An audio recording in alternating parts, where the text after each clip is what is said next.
Buckingham Manufacturing presents Climber Inspection and Maintenance, an overview of how to properly inspect climbers and maintain pole gaffs. At the time of this video's creation, all information was current and up to date. This video is to be used as a guide, along with the manufacturer's instructions and warnings. The information contained in the instructions and warnings supersedes all information. Additional copies of Buckingham's instructions and warnings can be found at www.buckinghammfg.com. The climber was originally forged by Wilmot Stevens and then W.H. Buckingham. Both blacksmiths used an anvil and a hammer. Today's climbers may seem like a very simplistic piece of equipment, but extensive technology was developed years ago by Buckingham Manufacturing with the assistance of Western Electric to ensure a quality piece of safety equipment. To this day, Buckingham continues to develop new technology for making climbing safer and more comfortable. Climbers and gaffs are made from alloy steel and titanium to allow the correct amount of hardness, but still provide ductility rather than breaking if overstressed. All climbers go through extensive testing from raw materials to the finished product. Climbers go by many names and are sometimes referred to as hooks, climbing irons, spikes, or gaffs. Whatever one calls them, climber inspection and maintenance is a necessity to ensure safety. Climbers are part of the work positioning system, and a poorly maintained or damaged climber could result in a serious injury or fatality. As with all personal protective safety products, climbers should be inspected prior to each use. It is the responsibility of every user to inspect, maintain, and remove from service any piece of safety equipment that is deemed unsafe. The climber should meet the requirements of the ASTM F887 standard to ensure safety of the user. As we refer to various parts of the climber, it is important to know the specific names for each section of the climber. The parts of the climber include the shank, gaff, stirrup, strap attachment ring, sleeve, sleeve fasteners, and split ring. Gaffs can either be permanently attached or replaceable. Replaceable gaffs attach to the leg iron with gaff fasteners such as pins, screws, or dowel pins. The climber leg iron shank can either be contoured, where the shank top is straight with an outward curve to accommodate the ankle bone, or non-contoured, where the shank is straight from the top all the way to the base of the stirrup. There is an option of a twisted shank that follows the contour of the calf muscle to help reduce chafing. Climbers can have straight stirrups where the stirrup rests slightly on the back of the arch, or offset where the stirrup sits in the center of the foot. Stirrup widths can vary by manufacturer, but the standard models are approximately 4.5 inches wide. Narrow models are approximately 4 inches wide and offer a snug fit for a standard width boot. It is important to know the names for various sections of the gaff. They include the beehive, gaff underside, gaff cutting edge, tip, radius, or profile, gaff attachment fasteners for replaceable gaffs, and the heel of the gaff. Climbers must go through an initial visual inspection. The user must inspect the climber straps. Climber straps should not be worn too thin, have any cuts, or elongated buckle tongue holes. Inspect the buckle used to fasten the strap and make sure the buckle tongue is in good shape, the frame is not bent, and the keeper used to retain the billet is in place. Inspect the split ring on the climber strap for gouges or excessive wear. If a climber strap exhibits any of these conditions, they are unsafe to use and must be removed from service. Next, the user must inspect the climber for any marks or scribes, which could result in the leg iron breaking during use. Never scribe a mark, for example, etching initials, onto the climbers. Climbers with a deep mark or scribed mark are unsafe to use and must be removed from service. The climber sleeve fasteners should then be checked to ensure they are properly tightened.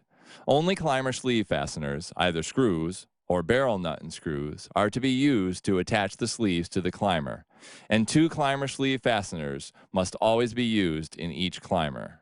Next, check the strap attachment ring used to secure the split ring to the climber.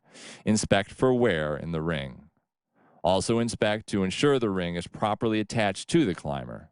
If there is damage or excessive wear to the ring, the climber is unsafe for use and must be removed from service. Check the climber pad to ensure it will hold the climber to the leg. Check all of the rivets and stitching in the climber pad. Inspect for any excessively worn or broken stitching, cuts, or extensive wear in the climber pad.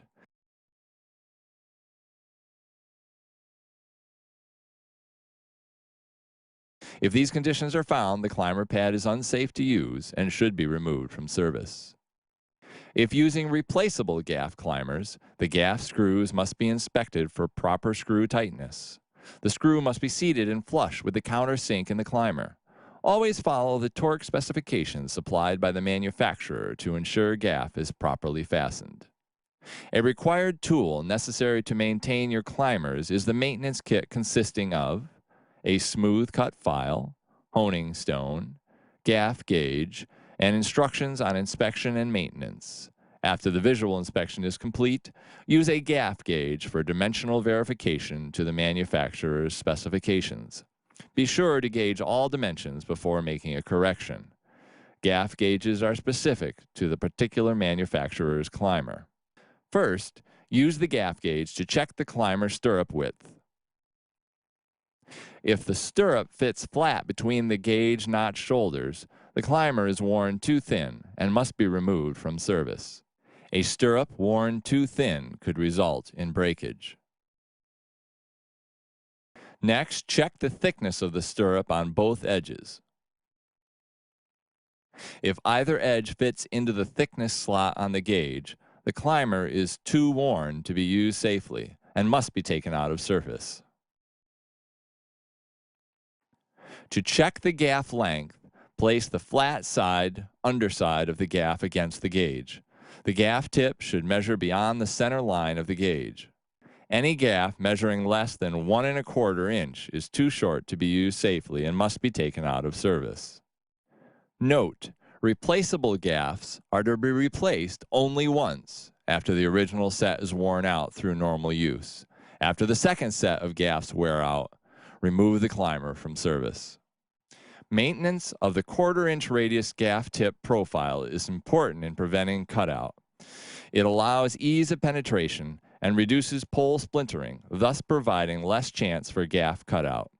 Conversely, a chiseled point allows ease of penetration but can cause the wood to splinter and allow the tip to cut out of the pole.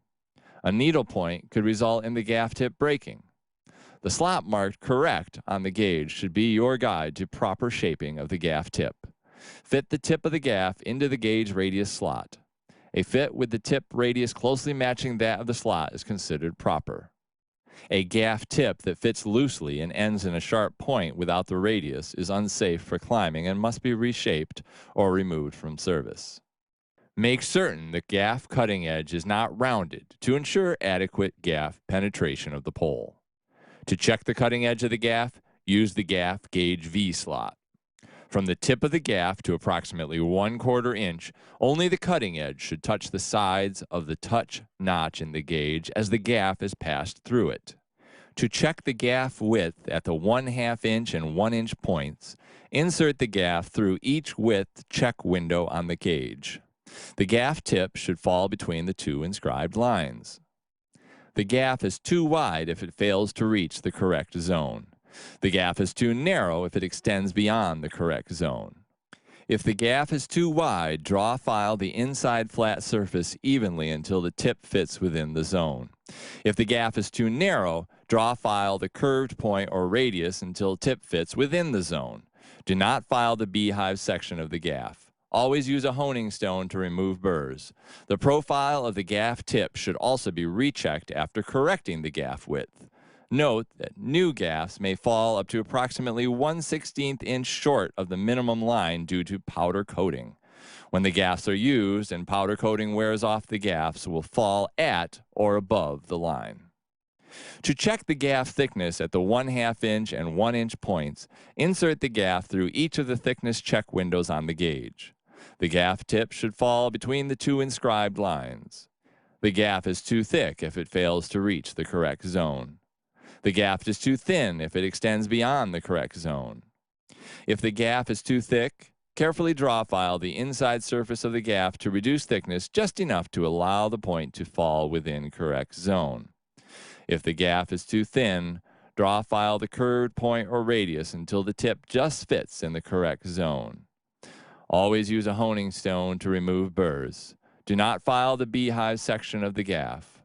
The profile of the gaff tip and the gaff width should also be rechecked after correcting the gaff thickness. To sharpen a climber gaff, one needs wood blocks to protect the climber, a vise to hold the climber, smooth cut file, honing stone, and a gaff gauge. A black marker is also helpful to ensure you are filing evenly. When shaping the gaff, draw file the underside only. It is best to place the climber within a vise with blocks on each side to protect the climber. Once the climber is securely in place, it is helpful to color the gaff in with a black marker to make sure material is taken off evenly. Take the smooth cut file and draw file the gaff from heel to tip in a smooth over and down motion. You do not need to exert excess pressure. Never cross file across or against the grain, and never file the beehive off the gaff. Remove any burrs with a honing stone. Check the gaff with the gaff gauge. Use the slot on the gauge marked correct. Remember, the gauge should be your guide to proper shaping of the gaff tip. Also, check the gaff thickness and width at the 1/2 inch and the 1 inch window with the gauge. To ensure you have a properly shaped gaff, perform the plane test or pole cutout test. A plane test can be performed to check if the gaff is correctly shaped. To perform this test, place the climber on a flat, soft pine or cedar board. Note, the gaff angle is built into the climber by the manufacturer and should be between 11 and 17 degrees when the climber is placed parallel to the surface of the wood. Holding the climber with the shank parallel to the board but with no pressure on the stirrup, push the climber forward along the board. If the gaff is properly shaped and sharpened, the gaff point will penetrate the wood and begin to hold within a 1 inch distance. If the climber slides along the wood without penetrating or merely leaves a mark or groove, the gaff is not properly shaped. The pole cutout test can also be used to check if the gaff is correctly shaped. To perform this test, place the climber on the leg, holding the sleeve with one hand, palm facing the pole. With the leg at about a 30-degree angle to the pole and the foot about 12 inches off the ground, lightly jab the gaff into the pole to a distance of approximately 1/4 inch. Keeping enough pressure on the stirrup to keep the gaff in the pole, but not so much as to cause the gaff to penetrate any deeper, push the climber and the hand toward the pole by moving the knee until the strap loop of the sleeve is against the pole. Making certain that the strap loop is held against the pole, with pressure from the leg, gradually exert full pressure of the foot straight down on the stirrup without raising the other foot off the ground to maintain balance. The point of the gaff should cut into the wood and hold. The pole surface cut should be no longer than 2 inches measured from the point of the gaff entry to the bottom of the cut on the pole surface. Remember, it is important that climbers, as with all personal protective safety devices, are inspected before each use. Climbers should first be visually inspected.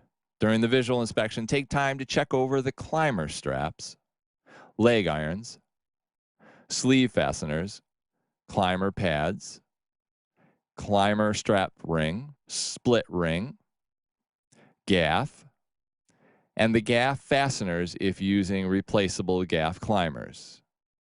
Next, inspect the climber with the gaff gauge. The gaff gauge inspection includes checking the leg iron stirrup width and thickness, gaff length, gaff profile, gaff width, and gaff thickness. To properly sharpen the climber gaff, remember, use wood blocks in the vise to protect the climber. Color in the gaff before filing to ensure you are filing evenly. Draw a file from heel to tip.